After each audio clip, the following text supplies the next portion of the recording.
Halo, selamat malam semuanya. Hmm, hmm, hmm, hmm. Drama paketannya rung rampung, isi rame. Nek rame bukan PMI Hongkong, nek rame itu bukan kalian. Kalian itu selalu dimainkan, dijadikan target untuk dijadikan objek oleh pihak yang berkepentingan itu selalu mengiyakan. Jadi masalahnya itu bukan paketannya bermasalah, bukan pula aturannya bermasalah, bukan pula bea cukainya bermasalah. Masalahnya di mana? Masalahnya ya di kalian sendiri. Kenapa? Karena di saat kalian itu mengusulkan untuk keberatan bayar pajak. Jadi yang diusulkan sudah dikhususkan untuk PMI, ya toh. Kalian itu sudah diberi karpet merah loh sama kementerian, ya. Kalian itu sudah diberi karpet merah sama kementerian. Terus selanjutnya yang namanya PMI itu, ya kan, kalian harus mampu menunjukkan status kalian sebagai PMI. Tapi pemerintah itu lupa bahwa PMI itu ada dua, yaitu bagian formal dan informal, ya toh. Nah di sini dan yang sebenarnya pemerintah juga nggak ngerti yang tercatat itu sebenarnya yang mana sih. Yang formal contohnya adalah pegawai-pegawai yang di Korea, ya kan, PMI yang berada di pabrik, yang bekerja di bidang sektor ABK, sektor-sektor lainnya. Sementara yang di Hongkong, Singapura, Malaysia ini kan Makau itu kebanyakan adalah sektor rumah tangga, meskipun Malaysia ada sebagian sektor di luar rumah tangga.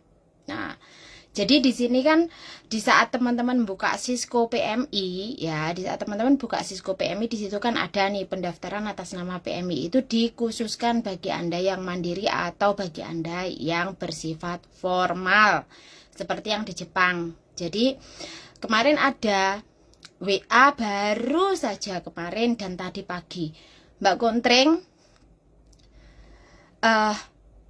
bagaimana cara memperpanjang IPMI? Kan sudah dibilang, perpanjang kemana?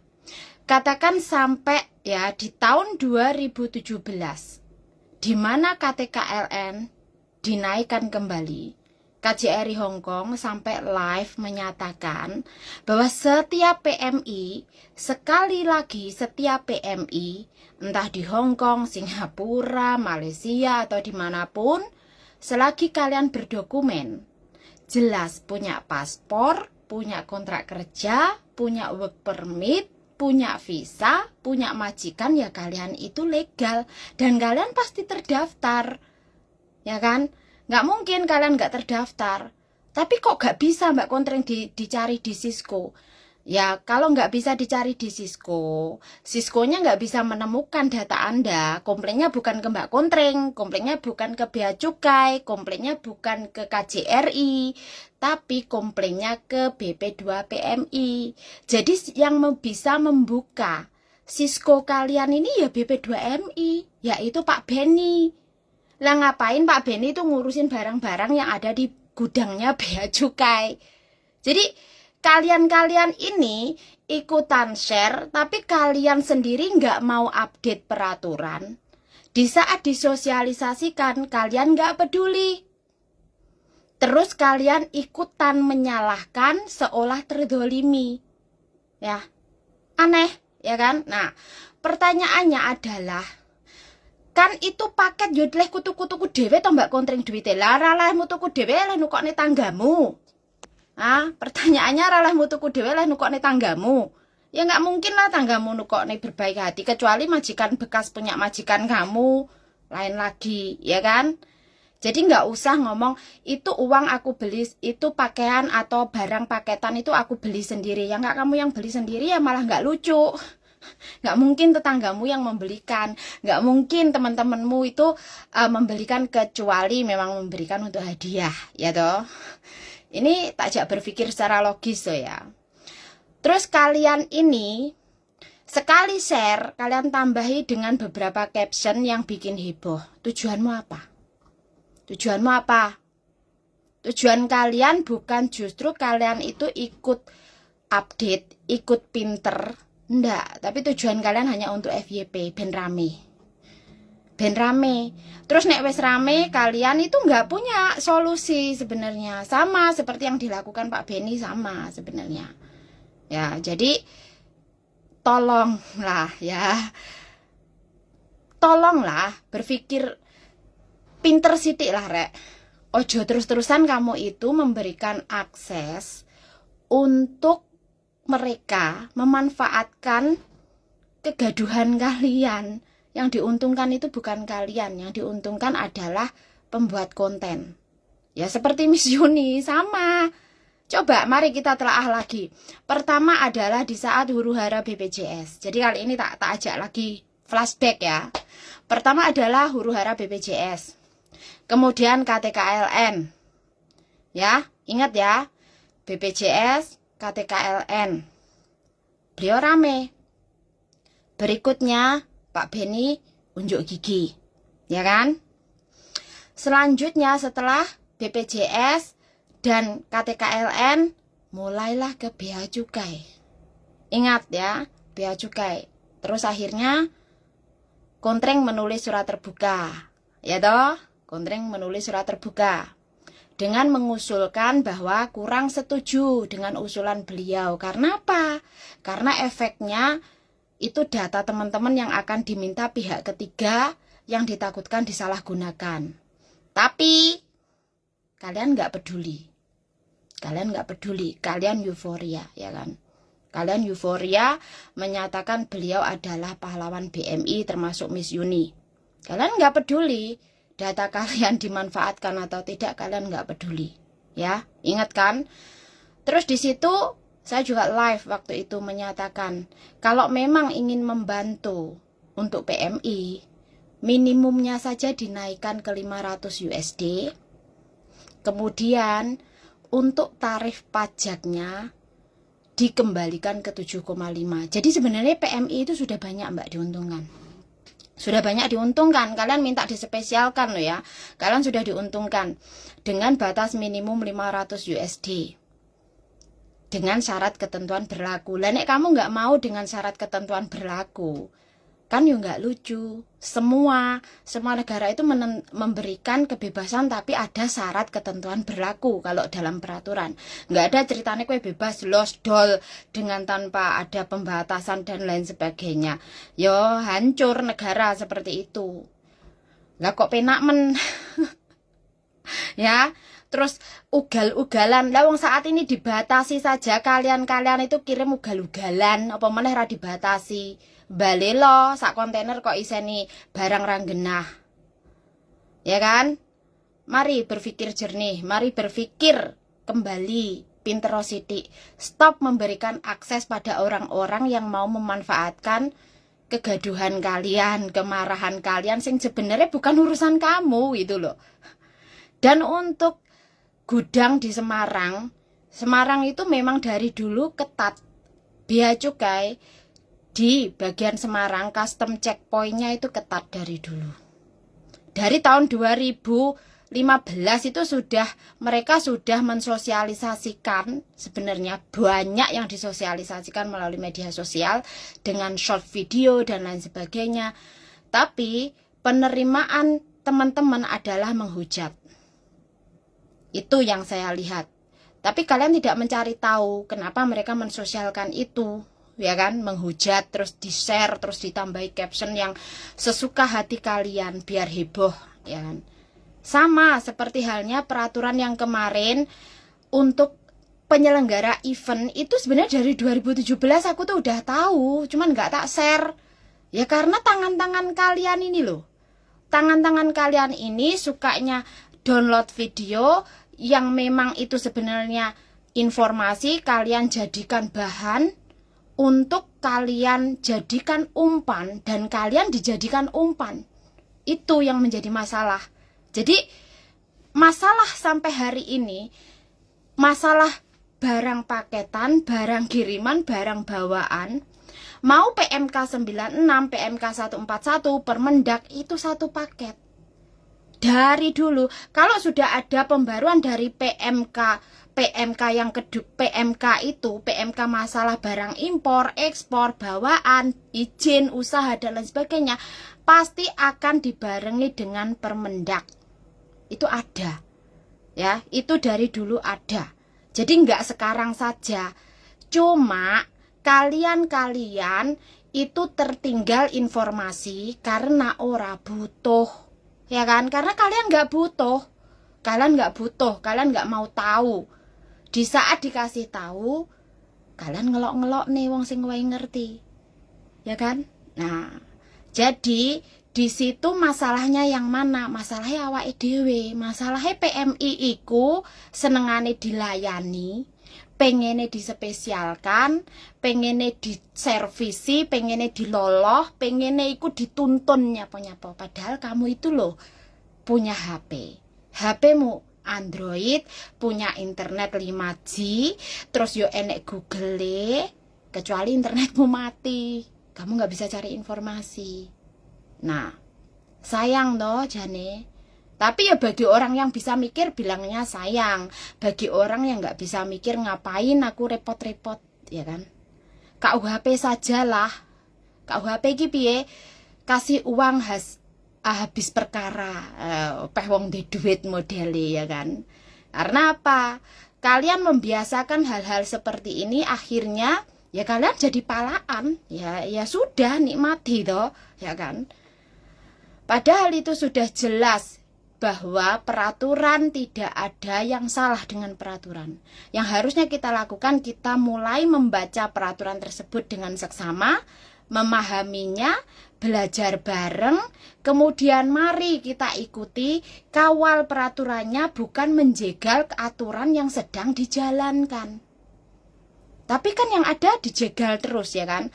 Setelah dipraktekkan, diimplementasikan, menyatakan saya nggak terima karena PMI itu pahlawan devisa. Perlu dicatat, Mbak, Anda mau PMI ataupun bukan, setiap warga negara Indonesia mempunyai kontribusi kepada negara. Mereka menyumbangkan. Meskipun Miss Yuni sing gaene nyinyir, si kontreng gaene nyinyir, wong sing gaene nyinyir kae juga menyumbangkan. Ya. Mereka punya kontribusinya dengan porsi mereka. Jadi nggak usah merasa, oh kita itu pahlawan devisa, harusnya harusnya didewakan, harusnya dispesialkan. Justru karena Anda minta dispesialkan, di situ Anda pun akan dimanfaatkan. Justru harusnya kalian mintanya disetarakan. Informasi ya disamakan. Coba, ingat nggak waktu KJRI live bilang yang PMK 96 itu dikhususkan untuk WNI. Lah kalian ini PMI, WNI atau bukan? Coba, dari sini loh, kita harusnya itu mulai belajar. Stop memberikan akses kepada orang-orang yang mana hanya memanfaatkan VVIP kalian yang sebenarnya nggak ada manfaatnya. Dengan gelar kalian pahlawan devisa, dengan gelar kalian diberi VVIP, sebenarnya nggak ada manfaatnya ini. Ini hanya sesaat. Dan justru di situ kamu memberikan ruang pada pihak jasa paket, ya kan? Terus kurir, terus lagi oknum-oknum atas nama petugas dan lain sebagainya, atas nama lembaga memanfaatkan itu. Kenapa kok aku bisa ngomong? Karena ada iklan salah satu jasa paket dari Taiwan. Nggak perlu kalian bayar bea cukai, nggak perlu IPMI, wes toh pokoknya apapun bisa masuk. Itu ada. Ya, itu ada. Jadi kalau share info, ya share info. Tapi jangan kamu tambahi dengan hal-hal yang bikin onar. Ya. Jadi kayak videonya yang di Semarang itu kan dijelaskan bahwa sebenarnya jasa paket di Indonesia yang bekerja sama dengan jasa paket yang di Hong Kong atau pihak logistik di Indonesia berkewajiban menyelesaikan dokumen pabean dengan pihak bea cukai. Dan itu diberi waktu tenggang 60 hari. Yang artinya di saat kalian cek di aplikasi, ternyata di situ FOB-nya atau fee on board atau jumlah barang Anda itu berapa, tagihannya belum ada. Itu artinya pihak PJT atau pihak jasa paket di Indonesia belum menyerahkan dokumen yang dibutuhkan untuk menyelesaikan dokumen pabean atau untuk menyelesaikan dokumen bea cukai. Jadi nggak bisa dilihat hasilnya, berapa totalnya nggak bisa dilihat. Dan di dalam penyelesaian bea konsolidasi atau biaya masuk, pajak dan lain sebagainya, ini secara kolektif. Status teman-teman adalah sebagai konsumen. Sekali lagi, status PMI adalah sebagai konsumen. Dan seharusnya kalau kita konsumen sudah bayar kepada pihak jasa paket atau ekspedisi, yang berurusan dengan semuanya tetek bengeknya ya pihak ekspedisi. Jadi kalian itu tidak berkewajiban atau berhak menuntut bea cukai untuk merilis barang Anda sebelum Anda mengetahui masalah yang sebenarnya yang izinnya dari pihak jasa paket Anda. Nah, masalahnya pihak jasa paket yang di Hong Kong tidak ada yang terbuka kerjasamanya yang di Indonesia ini dengan PT mana. Ini tidak ada. Dan di saat sosialisasi atau pemahaman implementasi tentang peraturan, pihak BP2MI tidak mau hadir, pihak jasa paket juga tidak mau hadir. Cuman bea cukai dengan PMI, itu pun PMI yang melek, PMI yang mau tahu diri. Kalau PMI yang nggak mau tahu, ya udah, aku nggak mau tahu, ya kan? Fakta atau itu. Terus nanti ngomongnya pasti gini, nggak semua PMI itu pinter lah, nek kabeh pinter nggak bakal ada huru hara seperti ini. Yang menjadi masalah, kamu mau belajar atau tidak. Ingat ya, hidup itu pilihan. Kamu mau jadi goblok atau jadi pinter, sekarang hari ini sama-sama gratisnya. Kamu mau goblok terus ya gratis. Kamu mau pinter ya gratis, karena semua informasi bisa diakses melalui internet. Ya kan? Nah, nggak perlu kalian sekolah, nggak perlu kalian harus ke bangku kuliah. Sebenarnya bisa diakses melalui internet, tinggal kamu mau apa tidak. Ya kan? Mau apa tidak, itu saja sebenarnya. Jadi, stoplah memberikan akses untuk dijadikan target sebagai alat. Stop pula ikut-ikutan, hanya sekedar biar trending, dan dianggap wow. Stop pula merasa paling update karena kamu dekat dengan petugas. Ya, bukan berarti kamu sudah pernah selfie, kamu sudah berhubungan, mempunyai nomor WA-nya Pak Beni, mempunyai nomor WA-nya Pak Konsul, Pak Konjen, dan lain sebagainya, kamu itu merasa paling update. No, tidak perlu. Ya, orang yang mau update itu mau upgrade, mau update kalau dia mau belajar.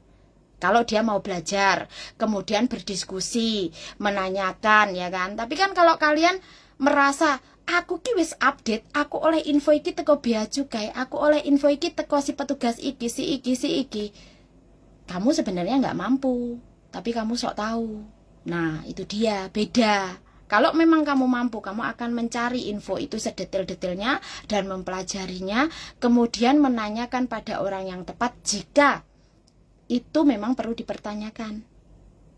Ya toh? Nah, jadi jangan percaya dengan flexing orang-orang yang merasa dekat atau berpose dengan orang-orang penting.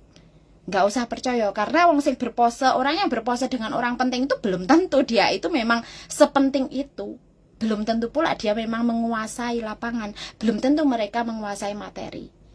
Sampai kemarin, katakan konsul bea cukai bingung. Konsul bea cukainya bingung mau kasih materi yang mana ke kalian. Ya kan? Setiap dikasih materi, udah paten dirubah lagi, udah paten diobrak-abrik lagi, alasan kepentingan PMI. Pertanyaannya itu PMI sebelah mana? Ya kan? Pertanyaannya PMI sebelah mana? Saya juga ingin tahu. PMI sebelah mana yang berkepentingan, ya. Jadi, sebelum kalian paket, perhatikan box Anda itu ukurannya cuman XXL. 50 kali 60 kali 60 kalau nggak salah, ya kan. Boxnya itu sudah ada, ukuran boxnya sudah ada.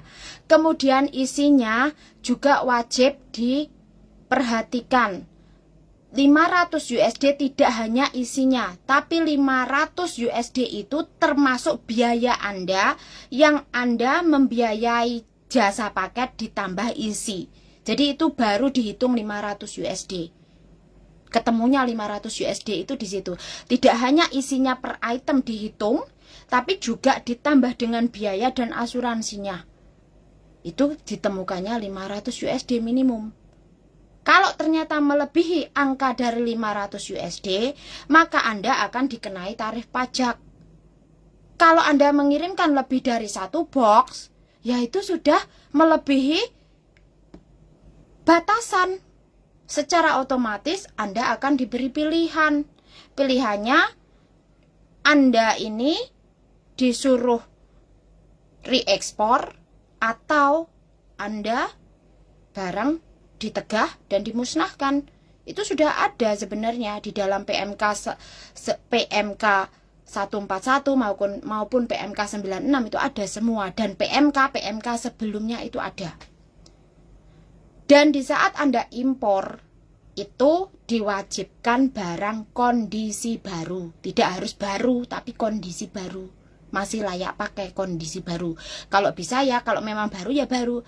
Tapi tidak baru pun juga boleh, khusus untuk PMI. Ya, sampai PMI itu di jalurnya disendirikan loh kalian, diikutkan yang swasta. Kalian tidak boleh menggunakan pos. Bukan tidak boleh. Kalau kalian menggunakan pos, kalian harus mengikuti undang-undang yang diberlakukan impor melalui pos. Tapi saya juga kurang setuju. Karena kenapa? Itu alternatif. Sebenarnya itu alternatif. Kalau PMI melalui pos, ya dibolehkan selagi dia mengikuti peraturan yang ditetapkan dan mampu menunjukkan kalau dia PMI berarti dia berhak atas PMK 141. Kalau dia tidak mampu mengikuti peraturan di mana dia tidak mau menunjukkan IPMI-nya, status pekerjaannya, dia hanya mampu menunjukkan bahwa dia warga negara Indonesia dengan paspor Indonesia, ya ikuti PMK 96. Jadi sebenarnya itu alternatif harusnya. Tapi karena Bea Cukai sudah capek ngurusi kalian, yang selalu komplain, yang selalu ini itu, akhirnya kalian itu disendirikan biar kalian ikut jasa paket ekspedisi. Terus jasa paket ekspedisi mempunyai keleluasaan memberikan bargain nilai tinggi dengan berbagai alasan, dengan alasan keamanan, dengan alasan untuk memudahkan, dengan alasan segala alasan adalah dengan bargain harga tinggi, ya kan? Nah, kalian mau sampai kapan dimanfaatkan orang-orang seperti ini? Mau sampai kapan? Yang tahu ya kalian sendiri. Ya toh, kalian sudah diberi kesempatan untuk pembebasan 3 kali dalam 1 tahun dengan syarat ketentuan berlaku. Syaratnya kalian terdaftar di IPMI. Yang menjadi masalah, Siskonya sampai hari ini tidak bisa dibuka. Siskonya sampai hari ini nggak bisa digolei. IPMI-mu nggak temu. Tapi kenapa kamu cari kontreng? IPMI-mu nggak temu itu coba cari Pak Beni. Tanya Pak Beni, suruh Pak Beni membuka. Suruh Pak Beni membuka untuk linknya disatukan dengan Kemenlu. Biar wis ora sakokean polah. Jadi orang yang sudah daftar ke Kemenlu dengan status PMI, pekerjaan sebagai PMI itu sudah langsung terdaftar di saat dia masukkan data mereka di portal. Kenapa kalian nggak mikir segitunya? Malah kalian itu heboh, saling menuduh, terus kalian saling ngelok-ngelok nih pada PMI ini. Kalau kalian nggak punya solusi, nggak usah kalian teriak-teriak. Sebenarnya solusi itu ada, tapi dia tidak mau melakukannya. Ya kan? Kalian cuma teriak-teriak, tapi kalian itu nggak punya solusi. Kalian cuma teriak-teriak, ngelok-ngelok nih, nyalah-nyalah nih, tapi kalian nggak punya solusi. Kontribusimu apa? Merasa kamu sebagai pahlawan devisa. Rugi, kamu menjadi pahlawan devisa, tapi kamu nggak bisa mikir. Rugi, ya kan? Jadi sebelum teriak itu, siapkan solusi. Solusinya adalah BP2MI dengan jasa paket berikut Bea Cukai dan Kemenlu itu datanya sudah langsung link. Karena apa? Teman-teman sebelum kirim kan sudah menyertakan nomor KTP Hong Kong, nomor paspor, kontrak kerjamu. Itu buat apa? Ya kan? Kalau semisal nih jasa paket tidak mampu menemukan IPMI-mu, menghubungi si A, terus si A ini suruh daftar sendiri. Kenapa tidak jasa paketnya menghubungi Pak Beni? Ini tugas jasa paketnya. Misal jasa paketnya mempunyai list customer. Pak, customer ini nomor box ini dengan nomor paspor sekian ini tidak tercatat atau tidak terlihat di Cisco-nya. Mohon Bapak assist agar dia bisa masuk Cisco. Kenapa? Karena terbukti dia masih punya visa, Pak. Dia masih punya kontrak kerja yang berlaku. Iya kan? Seharusnya kan begitu. Lah kenapa kamu itu nyalah-nyalahnya bea cukai? Bea cukai itu hanya tinggal meneliti dokumen yang wajib diserahkan oleh jasa paket. Jasa paket untuk data PMI urusannya sama BP2MI. Harusnya yang ditekan itu BP2MI, bukan bea cukai. Ngerti? Itu jalur dewe-dewe. Lah, terus Pak Beni bilang, saya sedih. Ya sedih karena kamu nggak bisa melakukan apa-apa. Kenapa? Karena itu bukan ranah dia. Itu ranahnya kementerian. Ranahnya Kementerian Perdagangan, ranahnya Kementerian Keuangan, ranahnya lembaga bea cukai. Bea cukai hanya menjalankan dari peraturan yang sudah ditetapkan kementerian. Jadi BP2MI ngapain? BP2MI nggak ada apa-apa karena BP2MI bukan ranahnya. Jadi BP2MI itu ranahnya seharusnya adalah ngurusi apa? 1. Pendataan PMI, keberangkatan, kepulangan, dan juga jika ada masalah tentang PMI.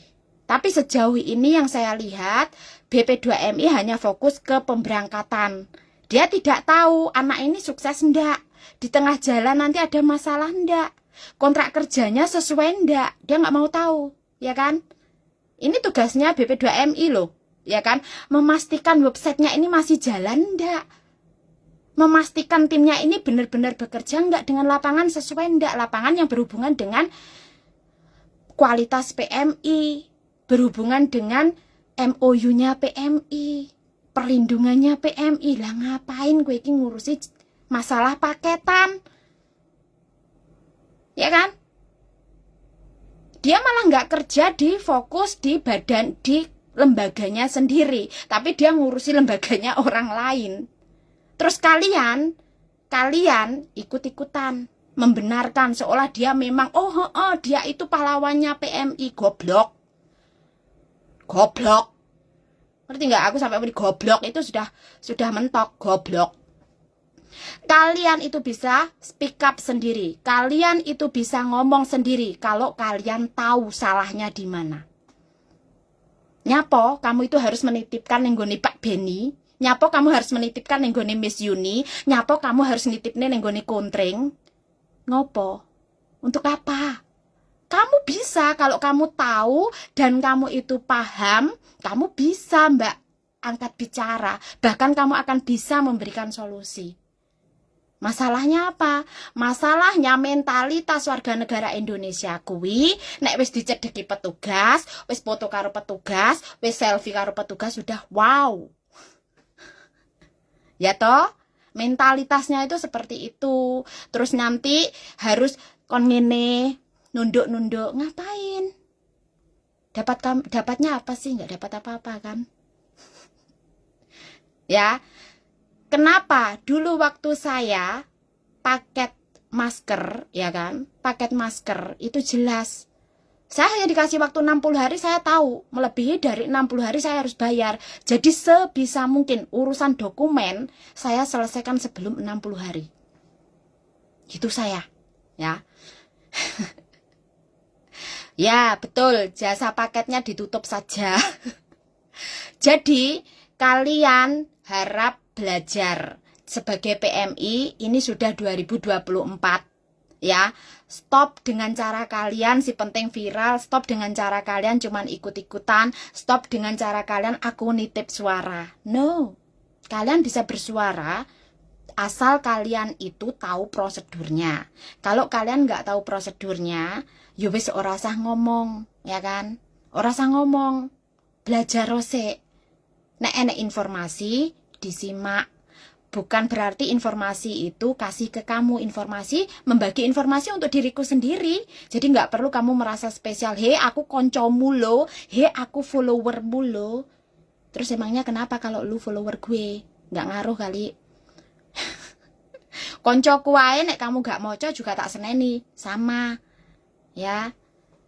Jadi kalau kalian mau selamanya seperti itu terus, ya silahkan.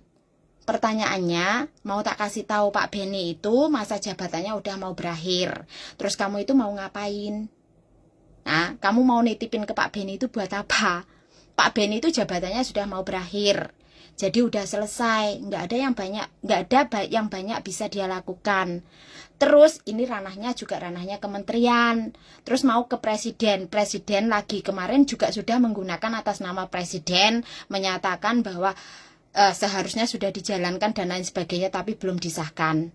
Ya kan, masih inget ya, akhirnya huru hara, akhirnya ada yang membawa HP 2 suruh bayar, dia nggak terima tetepan ya, karena memang seperti itu prosedurnya, ya kan. Nah, kamu boleh pembebasan 2 HP itu kalau kamu terdaftar di IPMI dan mampu menunjukkan IPMI-mu. Nah, sementara IPMI itu sendiri akan aktif kalau Anda bayar BPJS. Jadi tujuannya adalah mengaktifasikan IPMI kalian dengan syarat ketentuan berlaku menganggotakan diri kalian sebagai anggota BPJS TKI. Salah ora sih? Ya ora salah, karena memang itu kewajiban, karena itu memang keharusan. Tapi masalahnya adalah misleading informasi ini akan menjadi selamanya menjadi bola liar kalau tidak diluruskan. Jadi antara IKTKLN sama IPMI itu satu. Cuman ganti nama, ya. Terus aktivasi IPMI atau IKTKLN Anda harus jadi anggota peserta BPJS. BPJS Kesehatan maupun BPJS Tenaga Kerja. Nah, ya. Kenapa yang dari Indonesia anak fresh baru proses punya? Karena memang itu wajib. Wajib bagi CPMI maupun bagi PMI maupun PMI Purna. Dan kita memang seharusnya wajib punya. Tapi karena kita udah lebih dulu di sini, dulu untuk proteksi TKI di tahun 2012 yang isunya menjadi korupsi oleh salah satu Menteri Tenaga Kerja yang dulu di tahun 2012, ya kan? Nah, itu punya kita dulu, Bu. Terus akhirnya bangkrut, diambil BPJS, diambil alih BPJS. Jadi sebenarnya ini hal lama diulang dan diulang, diubah nama saja, ya. Jadi seperti itu. Bedanya, orang enek bedanya jane, ndak ada bedanya. Tapi kalian saja yang memang tidak mau upgrade dan kalian memberikan ruang pada mereka memanfaatkan gitu. Enek berita itu kalau ada informasi dicerna dulu, jangan heboh dulu, jangan bikin ulah dulu. Belajar untuk menganalisa dan menguasai situasi biar tidak dimakan situasi itu sendiri, ya. Wes, gitu aja. Sekarang udah kalian mau rame, silahkan rame. Kalian mau ikuti dramanya Pak Beni sama Miss Yuni, silahkan ikuti. Nah, aku kok nangis-nangis, aku ora iso. Ya, jadi sampai di sini. Mau ikut info saya, monggo. Mau belajar, monggo. Mau terus goblok, ya monggo. Semua pilihan. Tapi nek kowe wis merasa kowe wis pengen goblok, ya wis ora usah kokean protes. Jadilah dirimu goblok dan digobloki, itu saja, ya.